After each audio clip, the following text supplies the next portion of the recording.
আসসালামু আলাইকুম প্রিয় দর্শক, আপনাদেরকে স্বাগত জানাচ্ছি আজকের আমাদের আলোর প্রবাসের বিশেষ আয়োজন এপি টক্স অনুষ্ঠানে। আজকে আমাদের সাথে আলোচনায় যোগ দিচ্ছেন বাংলাদেশ থেকে বাংলা ভিশন টেলিভিশন চ্যানেলের সাংবাদিক সেকান্দর রহমান। সেকান্দর রহমান, আপনাকে স্বাগত জানাচ্ছি আজকে আমাদের এপি টক্স অনুষ্ঠানে। জি, আপনাকে ধন্যবাদ জানাচ্ছি। তো বিএনপি ভারপ্রাপ্ত চেয়ারম্যান তারেক রহমান দেশে আসবেন 25 ডিসেম্বর। ইতিমধ্যেই বিএনপি মহাসচিব ঘোষণা দিয়েছেন এবং আমরা গণমাধ্যমে সেই খবর জানতে পেরেছি যে তিনি 25শে ডিসেম্বর ঢাকায় আসছেন এবং এর আগে তার নিরাপত্তার বিষয়গুলো নিয়ে কিন্তু অনেক উদ্বেগ প্রকাশ করা হয়েছিল। তিনি আসলে যথেষ্ট নিরাপত্তা পাবেন কিনা কিংবা নিরাপত্তার হুমকি তার জন্য রয়েছে।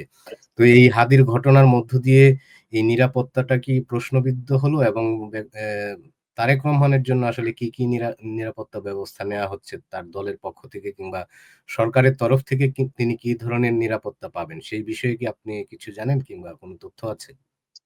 যে নিরাপত্তার বিষয়টি আসলে এগুলো হচ্ছে ধোঁয়াশা। বিএনপি কিন্তু কখনোই বলেননি, দলের মহাসচিব কিংবা দলের সিনিয়র নেতারা কেউ কিন্তু কখনো বলেননি যে তারেক রহমান নিরাপত্তা জনিত কোনো কারণে তিনি আসছেন না। সেটা কারণ কিন্তু উল্লেখ করেননি। নানা কারণে তিনি আসতে না পারেন। স্পষ্ট করে কিন্তু কখনোই বলেন না যে নিরাপত্তা ইস্যুটি বড় বিষয়।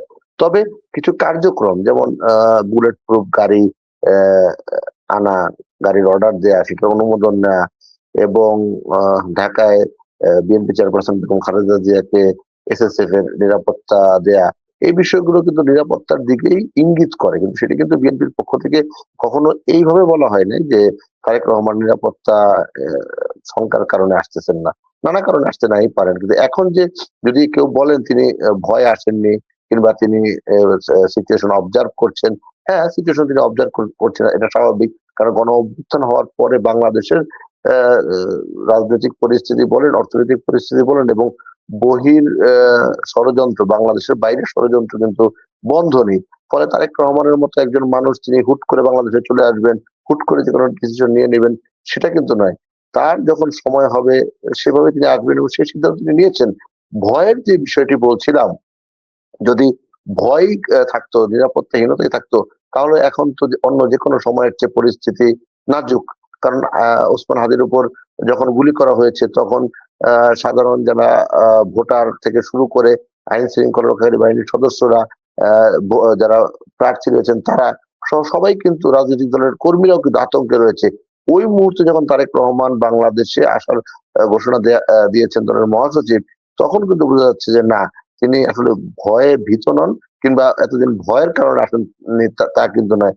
রাজনৈতিক নানা সমীকরণ থাকে, যেকোনো সমীকরণের কারণে তিনি এতদিন আসেননি।